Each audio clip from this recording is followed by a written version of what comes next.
এটা কি গানের আসর? এটা কি নাটকের আসর? এটা আমাদের একটা ইসলামের মিলাদ মাহফিল। তো এটার মধ্যে আমরা সহায়তা হাল্লা করবো, সহায়তা করতে না বললে আমরা ছবি দেখে দেখবো, এতটুকু না। তো আমরা কেন হুদা হুদা আমি আমলি করি, আমি অমুক করি, আমার কোনো সাইনবোর্ড আছে? কোনো এমন কোন লোক আছে বলতে পারবে আমার কোনো ফলিগেল কোন সাইনবোর্ড আছে? আমি নিজে সাইনবোর্ড, আমার ব্যবসা করি, ছোটখাটো ব্যবসা করি, ওইটাই আমার সাইনবোর্ড। কিন্তু আল্লাহর বলতে আমি আল্লাহর জায়গায় আমি হজ করে আসছি, সেদিন না হয়ে আমার জন্য এগুলো একটার ব্যাপার।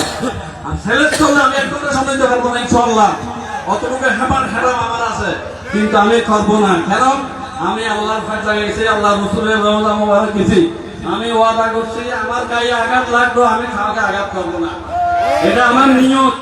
আমাকে কেউ গুলি করলে আমি গুলিকে চুপ করে থাকবো, কিন্তু আমি কাউকে আঘাত করবো না, এটা আমার আল্লাহর ঘরে গিয়ে আমি ওয়াদা করছি। না হয় আমার মতন খাসেন খেয়ে তো আঘাত দিয়ে একদম ঠিক আর খেতাম নাই আমি জানি, কিন্তু আমি করবো না, উপরে আল্লাহ আছে।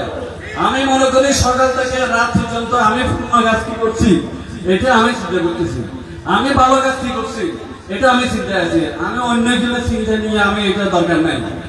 কিছুদিন আগে আমার একটা বুয়া মামলা দিছে, হ্যাঁ আপনারা অনেকে আমার এলাকা অনেকে জানেন।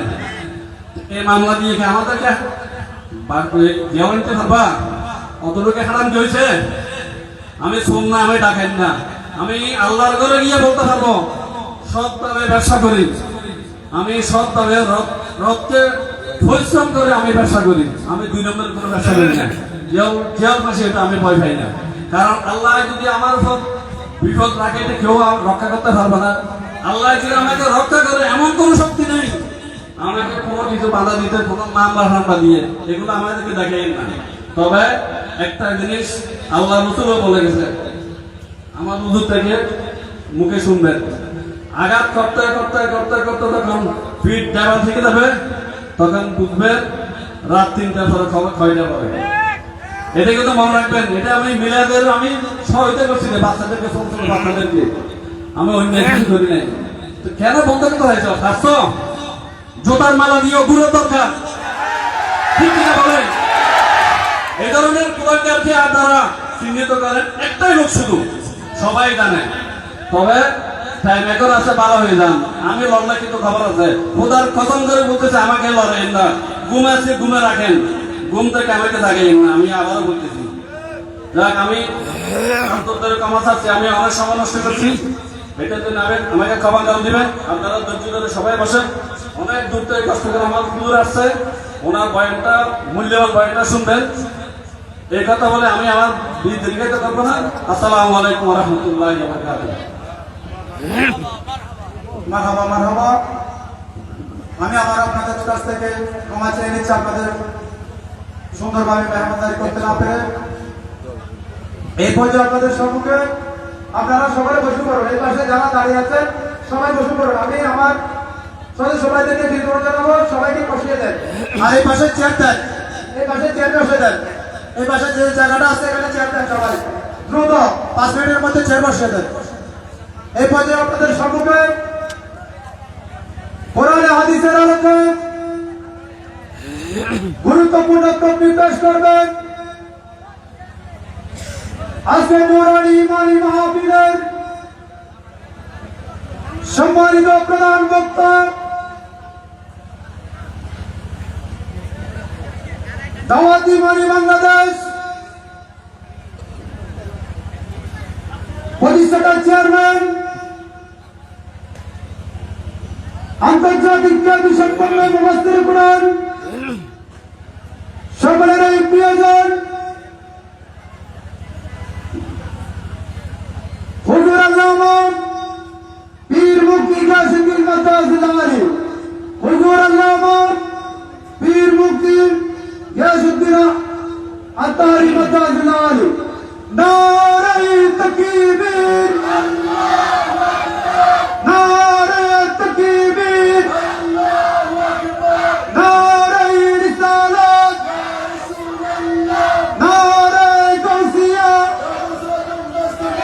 আহলে সুন্নাত ওয়াল জামাত, জিন্দাবাদ জিন্দাবাদ, আহলে সুন্নাত ওয়াল জামাত, জিন্দাবাদ জিন্দাবাদ, হুজুর কিবলার আগমন,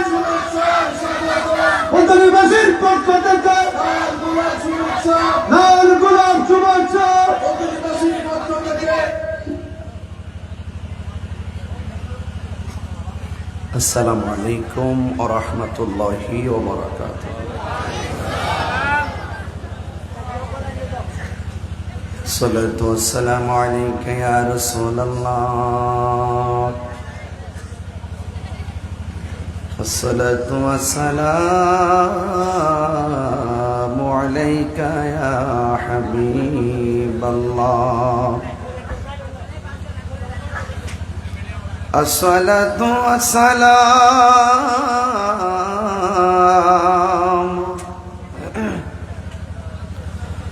عليك يا شفيع المذنبين. الصلاة والسلام عليك يا رحمة للعالمين. اللهم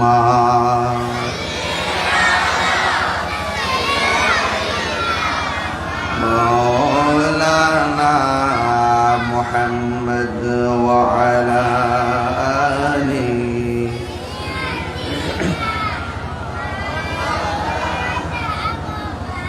উপস্থিত চট্টগ্রাম চন্দনাইশ দক্ষিণ বৈলতলি ডেলি পার্ক আলা হযরত রহমতুল্লাহ আলাইহি ও গাজী শেরে বাংলা রহমতুল্লাহ আলাইহি একতা সংঘ পবিত্র জশ্নে ঈদে মিলাদুন নবী সাল্লাল্লাহু আলাইহি ওয়াসাল্লাম তাজদার মদিনা সুন্নি কনফারেন্স আজকের প্রোগ্রামে সম্মানিত মেহমানে আলা আঞ্জুমান রজবিয়া নুরিয়া ট্রাস্ট বাংলাদেশের সম্মানিত প্রতিষ্ঠাতা চেয়ারম্যান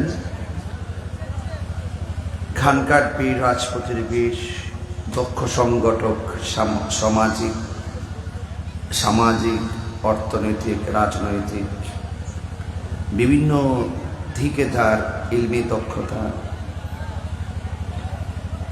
যৌতুক ও মাদক বিরোধী আন্দোলনের অন্যতম রূপকার পীরে তরিকত আল্লামা আবুল কাসেম নূরি হুজুর মুদ্দাজিল্লাহুল আলী বক্তব্য রেখেছেন সহযোদ্ধা জালালিয়া হাকিমিয়া সুন্নিয়া মাদ্রাসার পরিচালক ভাই মাওলানা নাজিমউদ্দিন নূরি মুদ্দাজিল্লাহুল আলী।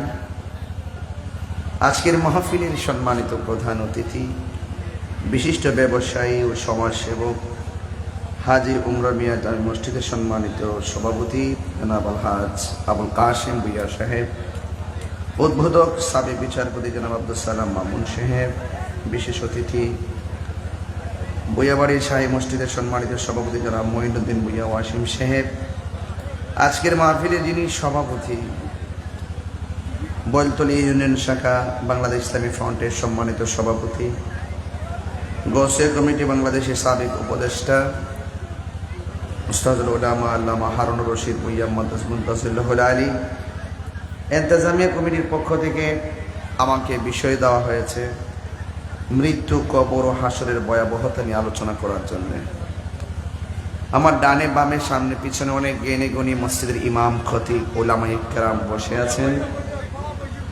ওনারা সবাই আমার সাথে অত্যন্ত যোগ্য, দক্ষ, অভিজ্ঞ। সবার দোয়া কামনা করে কিছু কথা বলবো। আরেকটু এদিকে করে দেন, না কমাইতে হবে না, অন্যদিকে করে দেন, আর এদিকে করে দেন, এদিকে করে দেন। ঠিক আছে, ঠিক আছে। তো যে আল্লাহ রাব্বুল আলামিন আমাদের সকলকে আজকের মাহফিলে আসার সুযোগ দিয়েছেন, শুকরিয়া তান পড়ুন আলহামদুলিল্লাহ। লাখো কোটি দরুদ ও সালাম ওই নবীর নূরানি কদম মোবারকে যিনি হায়াতুন নবী, নূর নবী, গায়েবের খবর দেনেওয়ালা হুজুরপুর নূর সাল্লাল্লাহু আলাইহি ওয়াসাল্লামের উম্মত হিসাবে আল্লাহ পাক আমাদের সকলকে কবুল করেছেন। শুকরিয়া তান আবারও পড়ি আলহামদুলিল্লাহ। ধন্যবাদ জানাই আলা হযরত রহমতুল্লাহ আলাইহি ও গাজী শেরে বাংলা রহমতুল্লাহ আলাইহি একতা সংঘের ছেলেদেরকে আকাশ থেকে মুষলধারে বৃষ্টি হওয়ার পরেও মাহফিলের হাল না ছেড়ে মাহফিলটা শেষ পর্যন্ত ওনারা করছেন। এটার দ্বারাই প্রমাণ হয় যারা বিভিন্ন চর তুফানে ভেঙ্গে পড়ে না, হকের লড়াইয়ে দাঁড়িয়ে থাকে, এরাই সমাজের শ্রেষ্ঠ সন্তান।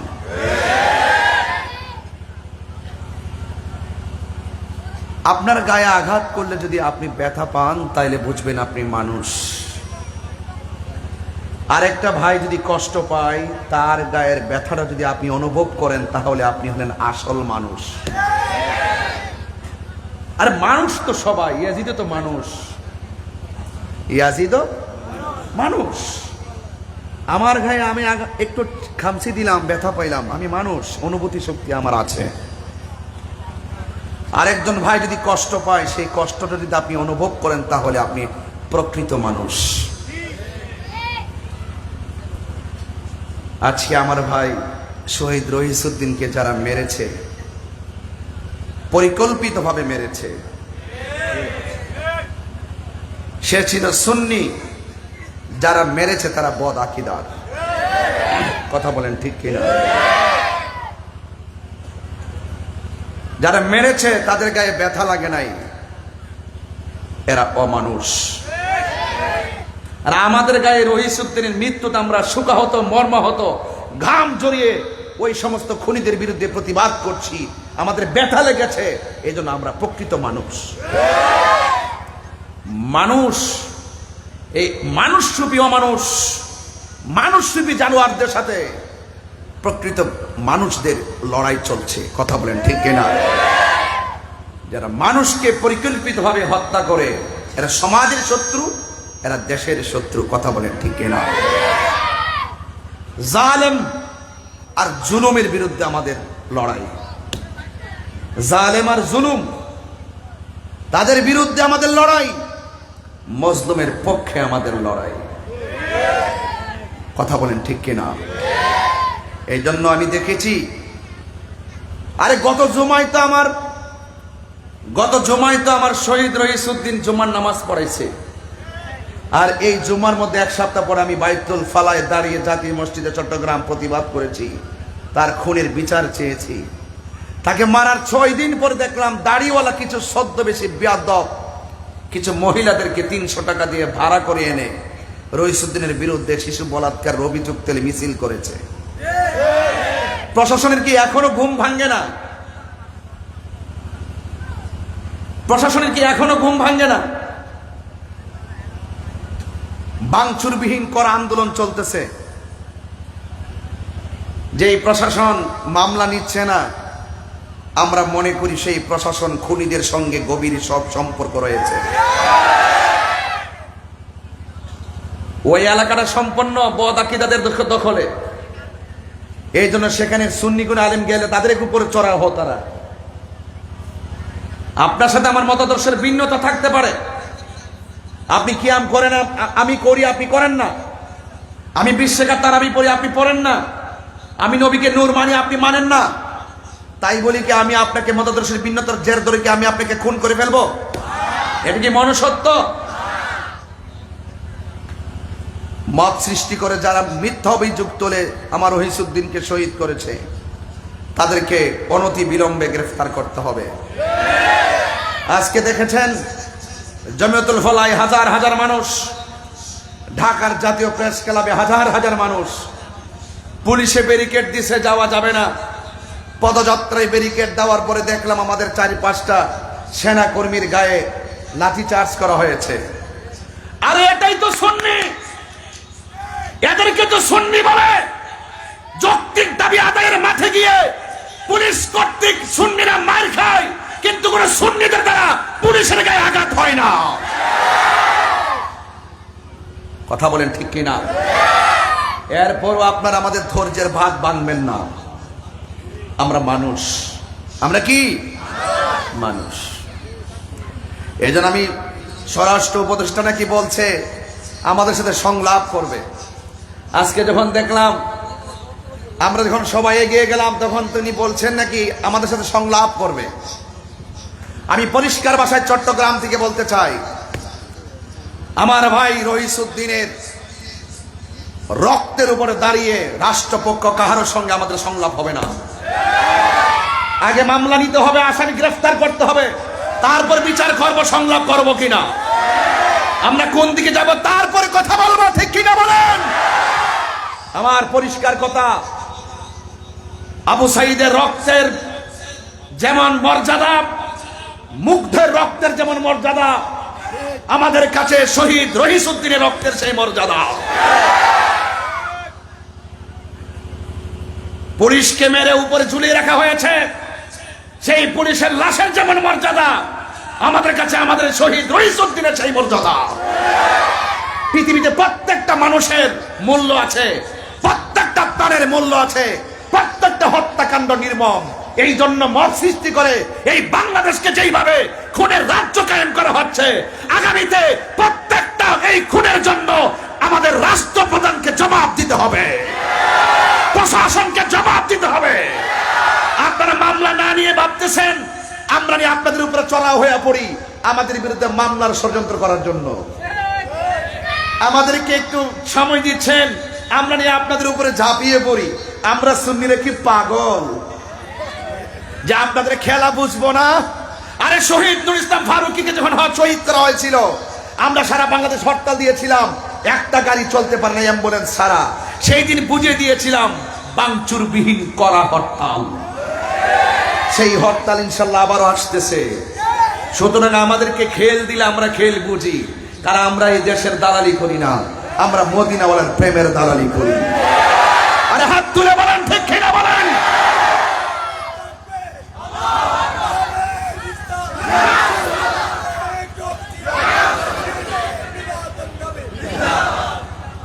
ভাইয়ের আমার বিষয় দিয়েছেন মৃত্যু, এই জন্য প্রথম মৃত্যু নিয়ে কথা বললাম।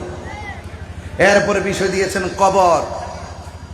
বলুন হায়াতের মালিককে, আরো বড় করে হায়াতের মালিককে। সেই শহীদ রইসুদ্দিনের মায়ের চোখের পানিতে আকাশ বাতাস ভারী হয়ে গেছে, কথা বলেন ঠিক কিনা? সেই শহীদ রইসুদ্দিনের একটি মেয়ে মাহেরা, তার চোখের পানি আমাদের হৃদয়কে ক্ষত বিক্ষত করেছে, কথা বলেন ঠিক না বেঠে? তার স্ত্রী বিধবার কান্নার আওয়াজে আকাশ বাতাস ভারী হয়েছে। সেই মা যখন বলল আমার ছেলে বলেছে চাউল নিয়ে আসবে, আমার ছেলে বলেছে চাউল নিয়ে আসবে, ঘরে খাবার নাই, আপনাদের কানে তার কান্নার আওয়াজ পৌঁছে না, মানে কি আপনারা এখনো মানুষ হতে পারেন নাই? ধর্ম উপদেষ্টা এই 1 সপ্তাহ হয়ে গেছে, এখনো পর্যন্ত কোনো বিবৃতি দেয় না। তিনি কি শুধুমাত্র এক পক্ষের ধর্ম উপদেষ্টা নাকি সবার উপদেষ্টা? ওনার দরকার ছিল একটা অন্ততপক্ষে একটা ভারাক্রান্ত হৃদয় নিয়ে একটা স্ট্যাটাস দেওয়া। উনি সব স্ট্যাটাস দিতে পারে, এই জায়গায় তিনি কথা বলেন না। আমাদের ইন্টারিম গভর্নমেন্ট, তিনিও কথা বলছেন না। এগুলো উচিত নয়। আর একটা মানুষের গায়ে পৃথিবীর প্রত্যেকটা মুসলমান একটা দেহের মতন, এক জায়গায় আঘাত পড়লে আপনার গায়ে আঘাত লাগতে হবে। আজকে এখান থেকে কয়েক হাজার কিলোমিটার দূরে ফিলিস্তিন, গাজায় যখন ইসরায়েল আক্রমণ করেছে, এই বাংলাদেশের মানুষ ঝাঁপিয়ে পড়েছে। কেন ঝাঁপিয়ে পড়েছে? তারা মানুষ, এরা মুসলমান। কিন্তু আমার এই দেশের ভিতরে আমরা বহুত মানুষ আছি, কিন্তু মানুষ হতে পারি নাই, আসল মানুষ হতে পারি নাই। আসল মানুষ যারা হবে তাদের সাথে আজরাইলের ব্যবহার হবে একরকম, আর অমানুষ যারা হবে তাদের সাথে আজরাইলের ব্যবহার হবে ভিন্ন রকম, কথা বলেন ঠিক কিনা? ইন্না বাতশা রাব্বিকা লাশাদীদ, নিশ্চয়ই আল্লাহর ধরা কি নরম না শক্ত। ও আমার পুবাইলের মহিলারা, তোমরা যারা 20-50 জন ঝাড়ু নিয়ে মিছিল করছো, তোমাদের কি সন্তান নাই? তোমাদের কি সন্তান নাই?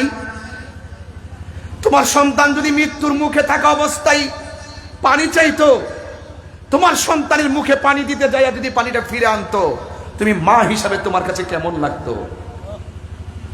তোমার সন্তানকে যদি অযথা এইভাবে বাইরে আঘাত করে মেরে ফেলতো, তোমার কাছে কেমন লাগতো? তোমার সন্তান যদি বিনা চিকিৎসায় মারা যেত, তোমার কাছে কেমন লাগতো? এই জন্য তুমি মা হয়ে আরেকটা সন্তানের বিপরীতে মিথ্যা অভিযোগ নিয়ে ঝাড়ু মিছিল করতে পারো না, কথা বলেন ঠিক না বেঠি? কে কত টাকা দিছে আমরা তো সবই জানি। শুনেন, কাউকে মেরে কেউ বড় হতে পারে না, মনে রেখো পাপ কখনো বাপকে ছাড়ে না। শহীদ রইসুদ্দিনের মামলা নিতেই হবে, আসামিকে গ্রেফতার করতেই হবে, নাইলে আমরা সুজা ডাকাটু সিলেট, ডাকাটু চট্টগ্রাম, ডাকাটু ময়মনসিংহ, ডাকাটু উত্তরাঞ্চল, দক্ষিণাঞ্চল সব আমরা বন্ধ করে দিবেন। চল সুন্নিরা খানকায় বসে পিরালি করছে দিকে মনে করো না আমরা বছর একটা উরুস ফাতিহা করি। আমরা খানকায় আছি বলে দুর্বল মনে করো না। আমরা যখন খানকায় থাকি তখন সিদ্দিক আকবরের চরিত্র ধারণ করি, যখন আমরা প্রয়োজন হবে রাজপথে নেমে যাব তখন আমরা উমর ফারুকের চরিত্র গ্রহণ করি। আরে খানকায় বসে থাকার নাম ইসলাম, আবার সেই তলোয়ার নিয়ে ময়দানে ঝাঁপিয়ে পড়ার নাম ইসলাম। এই জন্য শুধুমাত্র চিনি হালুয়া খাওয়া সুন্নত এটাই শুধু আমরা মানি না, মাঝে মাঝে শরীর থেকে রক্ত জড়ানো সুন্নত সেটাও আমরা জানি। এই জন্য সুন্নিদেরকে বলবো, আর দলাদলি আপনারা দেখেছেন গত 15-16 দিন আমার কিন্তু খুব পেইন হয়ে গেছে বুকে পিঠে। আপনারা হয়তো জানেন বড় বড় যে কাজগুলো, অনৈক্যের যে জায়গাগুলো, সেই জায়গাগুলো ফাইন্ড আউট করে আমি অনেক চেষ্টা করেছি মুরব্বীদেরকে নিয়ে একটু ম্যানেজ করার জন্য। অনেকে আমাকে দীর্ঘ 12 বছর বলছেন আমি কোন দল করি, আমাদের দলে নাই, এর লোকে নাই, সে লোকে নাই, সে একলা একলা থাকে। আমি আগেই বলছি মাইনাস নয়, ম্যানেজ চাই। আমি ম্যানেজ দিয়ে কাজ করি, তার প্রতিফল এখন পাচ্ছেন। কথা বলেন ঠিক না বেঠিক? এই জন্য আমি বলবো আহলুস সুন্নাত ওয়াল জামাত ঐক্য হয়েছে, সেই ঐক্যের মাঠ থেকে যেন অনৈক্য সৃষ্টি না হয়। কথা বলেন ঠিক কিনা? ঐক্যের মাঠ থেকে যেন অনৈক্য সৃষ্টি না হয়। যদি কোনো পলিসিতে কারো কারণে অনৈক্য সৃষ্টি হয় তাহলে সেই জবাব দিতে হবে। কথা বলেন ঠিক না বেঠিক? আপনারা সবাই মুরব্বীদের পরামর্শ নিয়ে যুবকদেরকে ঐক্যবদ্ধ করে একটি চেতনা নিয়ে মাঠে আবারও, আমার মনে হচ্ছে যে তালবাহানা শুরু হয়েছে, আবার মনে হয় সেই প্রেস ক্লাবের মতন আমাদেরকে সোহরাওয়ার্দী উদ্যানে বিনা অনুমতিতে যেতে হবে। এখন থেকে আর কোনো অনুমতি নেই। এখন শুধু বলবো আপনাদের পুলিশ দিয়ে আমাদেরকে নিরাপত্তার ব্যবস্থা করেন। অনুমতি হয়ে গেছে 1500 বছর আগে। সুন্নতের কথা বলতে, কোরআনের কথা বলতে অনুমতির প্রয়োজন। কথা বলেন ঠিক কিনা? এই বৈষম্যের বাংলাদেশ যদি আবার হয়, আবারও প্রতি বিপ্লব হবে। এমন আছে শহীদ রইসুদ্দিনের রক্তে আর একটা গণ অভ্যুত্থান হয়ে যাবে, কারণ এই পৃথিবীতে সবার রক্তের দাম আছে। কথা বলেন ঠিক না? যার চলে যাই সে বুঝে হাই, বিচ্ছেদের কি যন্ত্রণা, অবুঝ শিশুর অবুঝ প্রশ্ন, কি দিয়ে দেব সান্ত্বনা, মাহেরার চোখের পানি আমি দেখেছি। আল্লাহ যেন রইসুদ্দিনকে জান্নাতুল ফেরদাউসের আলা মুকাম দান করে, বলেন আমিন। আর বড় করে বলেন আমিন। ভাইরা আমার, আমরা কি দুই না এক? কারা কারা ঐক্যবদ্ধ হাত তোলেন। যে কোনো মুহূর্তে ডাকলে কি আপনাদেরকে পাওয়া যাবে ইনশাআল্লাহ? শহীদ রইসুদ্দিনের চেতনা কি আপনাদের মাঝে আসছে ইনশাআল্লাহ? অ্যাকশন অ্যাকশন, দিয়েছি তো রক্ত, নীরব না বিপ্লব, আমার ভাই কবরে, খুনি কেন বাহিরে। বাস পরিষ্কার কথা। এই কথাগুলো আপনারা মাঠে ঘাটে বলবেন। আমি মরতে রাজি আছি। অনেকে আমরা সতর্ক করে, আমি বলছি যে আমি গেলে আমার রক্তের কণিকা থেকে দেখবে সুন্নিয়ত পথ করে উঠতেছে, আপনি গেলে দেখবেন এটা থেকে আরো জোয়ার উঠবে, কারণ রক্ত ইতিহাস বদলায় দেয়। কথা বলেন ঠিক না বেঠিক? ইমাম হুসাইন রাদিয়াল্লাহু তাআলা রক্ত কি মরে গেছে না জিন্দা? ইজিদের নামগন্ধ আছে, হুসাইনি চেতনা আছে না নাই? এই জন্য সব রক্ত বৃথা যায় না। কথা বলেন ঠিক কিনা? কবি মিসওয়াক করা ফজিলত তো জানো, খাবার শেষে মিষ্টি মুখের হাদিস এটাও মানো, শুধু হক কথাটা উচ্চ সুরে বলতে পারো না, অন্যায় দেখে বারদ হয়ে জ্বলতে পারো না। ঠিক না? কেমন মুসলমান তুমি একটু ভাবনা, কেমন তোমার ঈমান একটু বলো না। আল্লাহুম্মা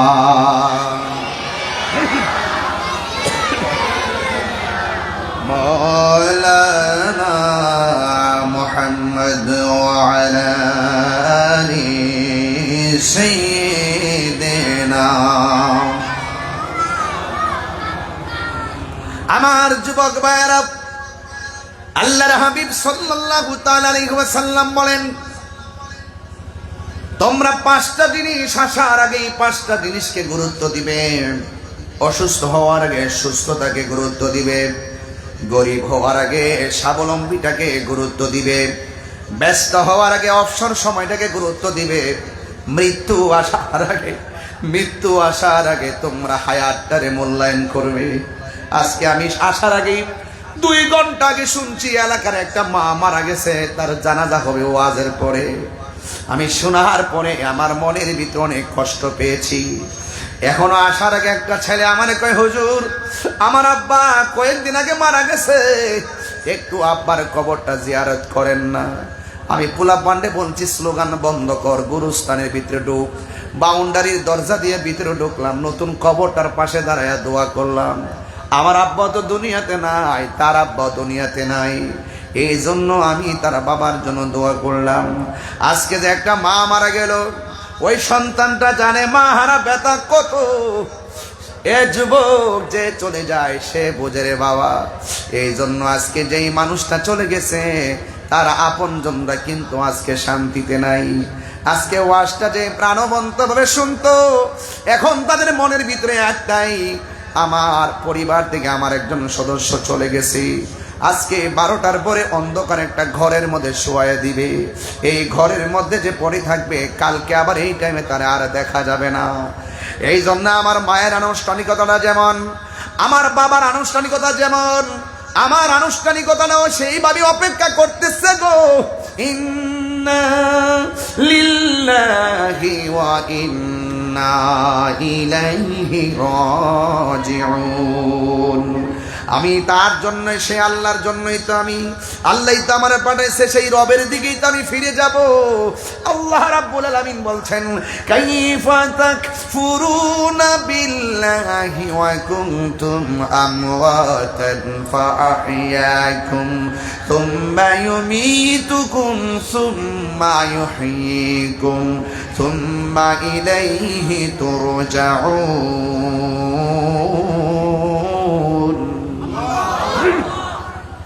আল্লাহ রাব্বুল আলামিন বলেন, তোমরা তোমাদের রবকে কিভাবে অস্বীকার করছো? তোমরা ছিলে মুর্দা, তোমরা ছিলে নিষ্প্রাণ। জবান খুলে বলুন, প্রাণ দেওয়ার মালিককে? আমাদের জীবনের মালিককে, আমাদের হায়াতের মালিককে। নামাজ পড়বো কার সন্তুষ্টির জন্যে? কোরবানি দিব কাকে রাজি করার জন্যে? কুল ইন্না সলাতি ওয়া নুসুকি ওয়া মাহইয়ায়া ওয়া মামাতি লিল্লাহি রাব্বিল আলামিন। এই জন্য আল্লাহ বলছে, তোমরা আমি আল্লাহকে কেমন করে অস্বীকার করবে? তোমরা ছিলে মুর্দা, জীবন দিয়েছে কে? জীবন দেওয়ার পরে কেউ বক্তা হয়ে গেছে, জীবন দেওয়ার পরে কেউ চেয়ারম্যান হয়ে গেছে, জীবন দেওয়ার পরে কেউ মন্ত্রী হয়ে গেছে। কিন্তু যখন একদিন সময় আসবে, একটা থাবা মেরে মালিকানা শেষ করে দিবে, ওই থাবার নাম হলো মৃত্যু। জোরে কোন ঠিক কিনা? আমার নাম কি? মৃত্যু। কুল্লু নাফসিন যায়িকাতুল মাউত, মউত, মৃত্যু। সুম্মা ইউমীতুকুম, তোমাদেরকে মৃত্যু দেওয়া হবে। মৃত্যু যখন দেওয়া হবে, মালিকানা শেষ। ঘরের কাপড় ঘরের সুকেছে, জমিনের জায়গায় জমিন, ব্যবসার জায়গায় ব্যবসা। কিন্তু মনে রাখবেন, যা দুনিয়াতে এনেছেন সব কিছু রেখে আপনি কবরে চলে যাবেন। জবানটা খুলে বলুন, হায়াতের মালিককে? হায়াতের মালিক হলো আমার আল্লাহ। এই জন্য যুবক পায়ের মধ্যে হাত দিয়া বলে, যে কোনো মুহূর্তে আমার মরণ আসতে পারে। যে মহিলাটা মারা গেছে 5 দিন আগে মনে মনে ভাবছে তাহিরি হুজুর আসবে, ওয়াজ শুনবে। কথা বলেন না, অনেক মাছাচিরা এলাকায় ওয়াজ শুনেন আগ্রহ করে, হয়তো আপনাদের এলাকায় কম, অনেক জায়গায় মা বোনরা ওয়াজ শুনতে আসে। আছে না? আছে, অনেক আছে না, এরাও ওয়াজ শুনে। মারহাবা কর। হ্যাঁ, এইদিকে মা বোনরা আছেন। হারিয়ে যাব একদিন আমি, রবনায় ভুবন চিরদিন। সুবহানাল্লাহ কন্যা। মরহুমের লাশ মাঠে আসছে, দীর্ঘদিন আপনাদের সাথে চলাফেরা করছে। যদি চলাফেরার পথে কোনো অন্যায় করে থাকে, আল্লাহর ওয়াস্তে মাফ করে দিবেন। বলে কি বলে না? আর যদি কেউ পাওনা দাওনা থাকেন, আমরা আসি সন্তানরা, আমরা পাওনা পরিশোধ করে দিব। আর নামাজের পরে চাইলে ডাইল ভাতের ব্যবস্থা করছে মুখের বাড়িতে, আপনারা দূর থেকে যারা আসছেন কে যাবেন। এই কথাগুলো বলে কি বলে না? আরে কথাগুলো বলে কি বলে না? আমার কি কোনো কবরে বাক্স, আরে এই খাটের মধ্যে বাকশক্তি আছে? আমরার পক্ষ থেকে একজনে বলে দেয়, বাস ক্ষমা করে দিও। তো আসেন, চলার পথে আমরা যে চলছি আজকে ক্ষমাটা চাইয়া নেই, কথা কন ঠিক কিনা? আরেকজনে ক্ষমা চাওয়া আর নিজেরটা নিজে চাওয়ার মধ্যে পার্থক্য আছে না? একটু আমার সাথে বলেন, হারিয়ে যাব একদিন আমি, রব নাই ভুবন চিরদিন, বলো হারিয়ে যাব রব নাই ভুবন চিরদিন। ক্ষমা করে দিও তোমরা আমায়, বলো তোমরা আমায়, ভুল করে থাকি যদি কোনো দিন, হারিয়ে যাব একদিন আমি, রব নাই ভুবন চিরদিন। বাঁশি বাগানে বা গোরস্থানে হয়তো দিবে মোরে কবর, বাঁশি বাগানে বা গোরস্থানে হয়তো দিবে মোরে খবর। তোমরা আমায় যাবে ভুলে, রাখবে না জানি কোনো খবর, পড়বে কি মনে আমার কথা, ফেলবে কি অস্ত্র কোনো দিন, হারিয়ে যাব আর বনায় ভুবন চিরদিন, বলো হারিয়ে যাব রব নাই ভুবন চিরদিন। ক্ষমা করে দিও তোমরা আমায়, বলো রায়ামায়, ভুল করে থাকি যদি কোনো দিন, হারিয়ে যাব আর বনায় ভুবন চিরদিন। জুড়ে জুড়ে কি আল্লাহু আকবার বলা যাবে না? দুইটা হাত সোজা করে কোন ইয়া রাসূলুল্লাহ, আমরা কবরে নবী চাই কি চাই না? মরণের কালে নবী চাই কি চাই না? নবীর দেখলে গুনাহ হয় না, গুনাহ মাফ হয়। বন্ধুরে, মৃত্যু বড় কঠিন।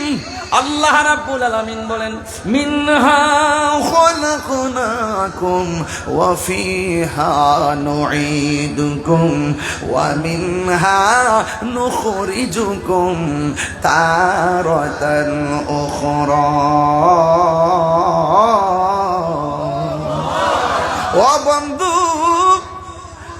তোমাকে মাটি থেকে বানানো হয়েছে, সেখানেই তোমাকে দাফন করা হবে। দাফনের আগে কিন্তু একটা সাকরাতুল মাউত আছে, মরণের আগে একটা সাকরাতুল মাউত আছে, জানেন কি? আর রুহু নিলে তো আমি ডেড বডি, কিন্তু রুহুটা নেওয়ার আগে আজরাইলে যখন বলতুলি ঘরের দরজার মধ্যে দাঁড়াবে, সেই দিন সময়টা বড় কঠিন হবে রে। ডাইনে মা বসে আছে, সাকরাতুল মাউতের কষ্টের ভাগ কেউ নিবে না। আমার বাবা বসে থাকবে, আমার সাকরাতের কষ্টের ভাগ কেউ নিবে না গো। টাকার ভাগ সবাই নেয়, সম্পদের ভাগ সবাই নেওয়ার জন্য পাগল, কিন্তু মরণের কষ্টের ভাগ নেওয়ার কোনো বান্ধব দুনিয়াতে, আর জোরে দুনিয়াতে।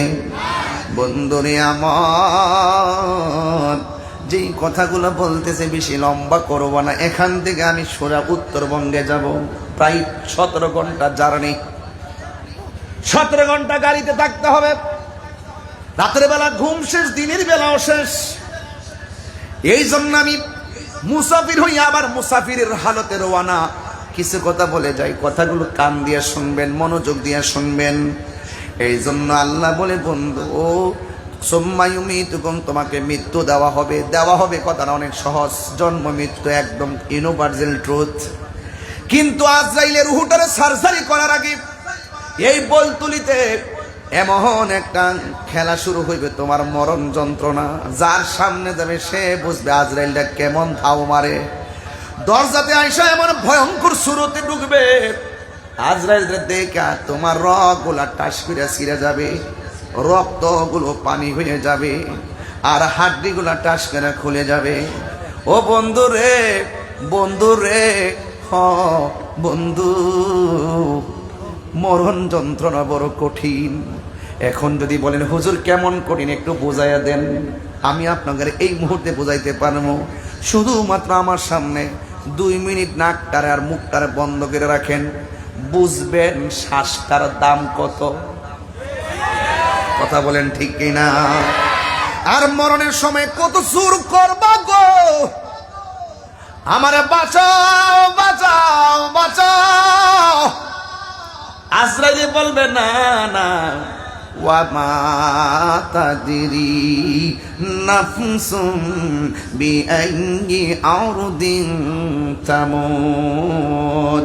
যেই জায়গার মধ্যে আমার রব তোমার মৃত্যু লিখে রেখেছে, সেই জায়গার মধ্যে তোমাকে মৃত্যুবরণ করতে হবে। কারণ তোমার শুরুর মালিক যেই রব, তোমার শেষের মালিকও সেই রব। ইন্নাহু হুয়া ইউবদিউ ওয়া ইউঈদ ওয়া হুয়াল গফুরুল ওয়াদুদ যুল আরশিল মাজিদ। He is the forgiving and loving. তিনি প্রেমময়, তিনি ক্ষমাশীল। কিন্তু আমার আল্লাহ জীবন দিয়েছেন, জীবন দিয়ে পরীক্ষা করেছেন। কিন্তু যুবক, আজরাইল যখন তোমাকে দাও মারবে, আজকে আমার গলার কাছে পানি আছে, এমন একটা সময় আসবে 7 সমুদ্র 13 নদীর পানি মুখের মধ্যে দিলে পানি তৃষ্ণা মিটবে না। এটার নামই হলো সাকরাতুল মাউত। জোরে কোন ঠিক কিনা? ও বন্ধু রে, ও বন্ধু, ঘরের দরজা থেকে মানুষটারে নিয়ে গেল, পাশে বোন বসা টের পাই নাই, স্বামী বসা টের পাই নাই, আপনজন বসা টের পাই নাই। এই জন্য মরণটা আসার আগে মনে করতে হবে আজকে এই সময়টা আমার জীবনের শেষ সময়। এই জন্য নামাজ কাজা করা উচিত নয়, রোজা বাদ দেওয়া উচিত নয়, অন্যায় কাজ করা উচিত নয়, হক থেকে দূরে থাকা উচিত নয়। কারণ যেই কোনো মুহূর্তে মালাকুল মউত আজরাইল সামনে এসে যেতে পারে। এ বন্ধু, মৃত্যু যদি না থাকতো জীবনটা কতই না সুন্দর কত।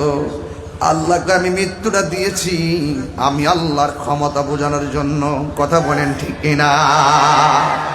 আল্লাহর ধরা কি নরম না শক্ত? আরো বড় করে, নরম না শক্ত?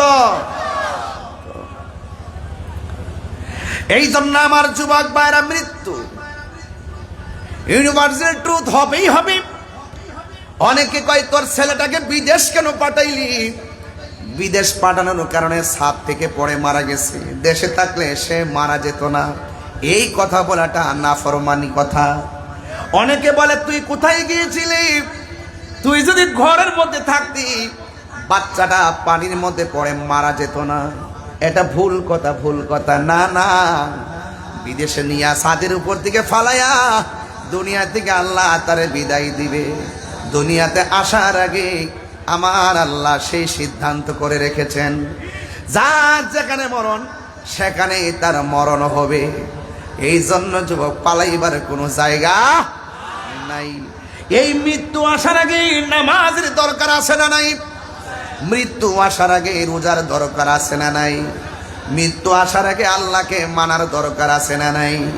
এই জন্য মরণের আগে আল্লাহ আপনাকে 2টা জিনিস বলে দিয়েছেন।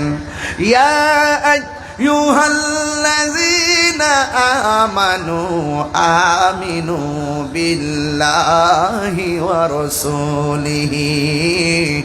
আল্লাহ বলে, হে ইমানদারগণ, তোমরা ঈমান আনো আল্লাহর উপরে এবং ঈমান আনো আমার নবীর উপরে।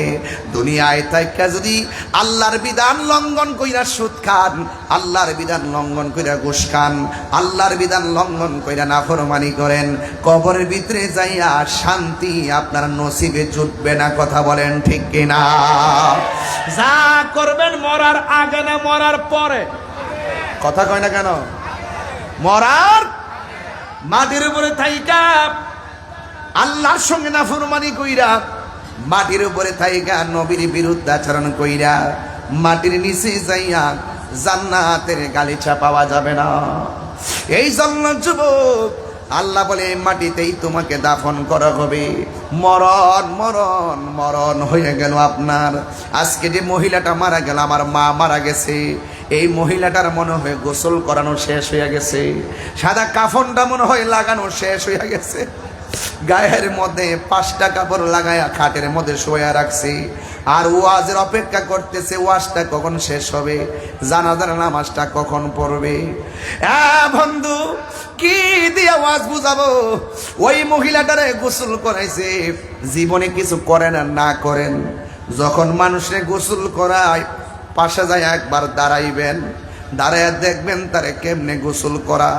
সেই মানুষটা আপনার সঙ্গে বাজারে বৈশা গল্প করছে, এই মানুষটার গায়ের মধ্যে পানি ঢেলা গোসল করাইতেছে, ডান দিকে থেকে বাম দিকে নিতেছে, কিন্তু হাত পা লড়াইতে পারতেছে না, জবানটা লড়াইতে পারতেছে না, শরীরটা শক্ত হয়ে পড়ে আছে।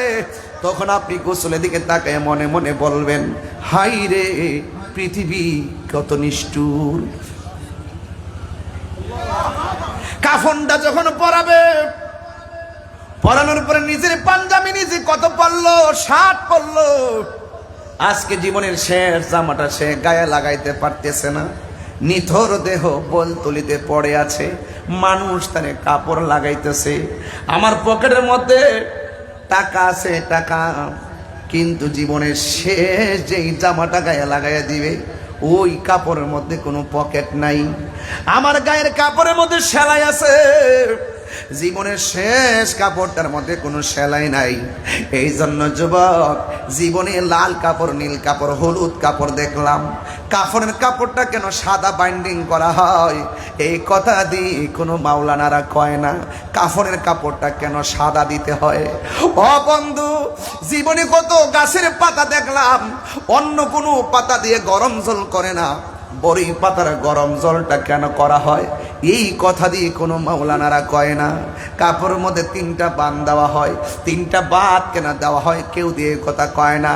পুরুষের কাপড় হলো 3টা, মহিলার কাপড় হলো 5টা, এই পার্থক্য কেন হলো কোনো মানুষ দি কয় না। ও বন্ধু রে,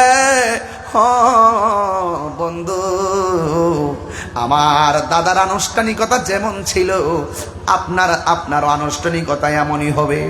আমার বাবা যখন মারা গেছে মাইকিং করা হয়েছে, আমার বাবা যখন মারা গেছে কাফনের কাপড় আনা হয়েছে, আমার বাবা যখন মারা গেছে গোসল করানো হয়েছে, আমার বাবা যখন মারা গেছে মসজিদের খাট আমার বাড়িতে চলে আসছে, মানুষ কাঁদি কইরা বাবা লাশটারে জানাজার ময়দানে নিয়ে গেছে। এরপরে 2 জন কবরের মধ্যে নামাইয়া দিয়েছে গো। ঠিক যতটা আনুষ্ঠানিকতার কথা বললাম, আপনার ক্ষেত্রে একটা আনুষ্ঠানিকতা কম হবে না। তার মানে বোঝা গেল, যদি জীবনে কোনোদিন সুযোগ পান কবরে নাইমা লাশটারে শোয়াইবেন, শোয়াইয়া তার কাফনটা খুললা কেবলার দিকে ফিরাইয়া একটা বার মনে মনে ভাববেন, এ মাইয়াত, তুমি যে কবরের মধ্যে আসছো, তোমার সম্পদগুলা জানে কোথায় আছে, তোমার সন্তান এখন কোথায় আছে, নীরব তাকায়া তাকায় দেখবেন আর মনে মনে ভাববেন, আজকে তার আমি শোয়া দিলাম, একদিন আমার এমন করে শোয়া, একদিন আপনারা আমার যখন শোয়া দিব, জানি না আমার পাশে 8-9 জন, এই পাশে 5-6 জন বসা আছে, এই মানুষটির মধ্যে কার জানে মরণটা আল্লাহ আগে লিখে রাখছে, আমরা বলতে পারি না। একটা মানুষের চেহারার সঙ্গে আরেকটা মানুষের চেহারা মিলে না রে।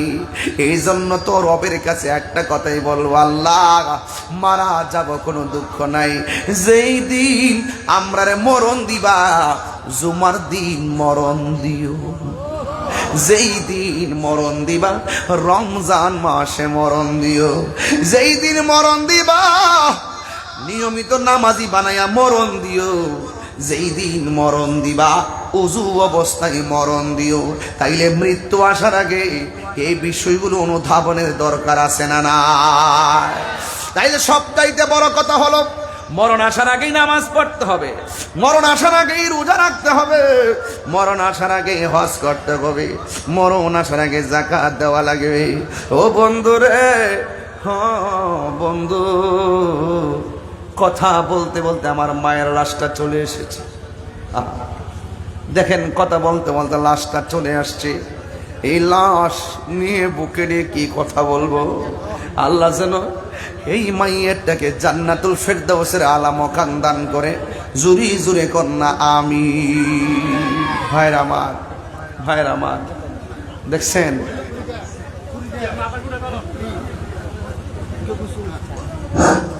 আল্লাহ আল্লাহ আল্লাহ।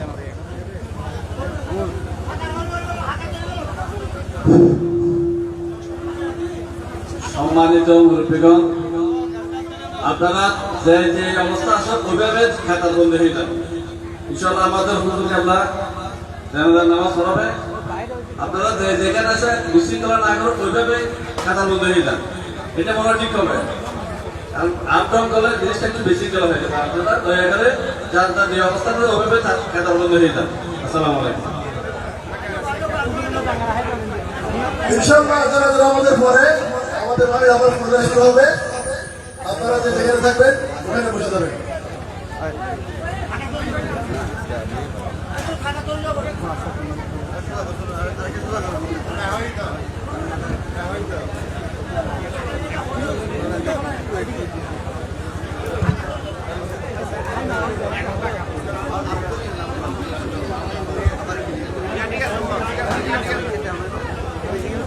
না না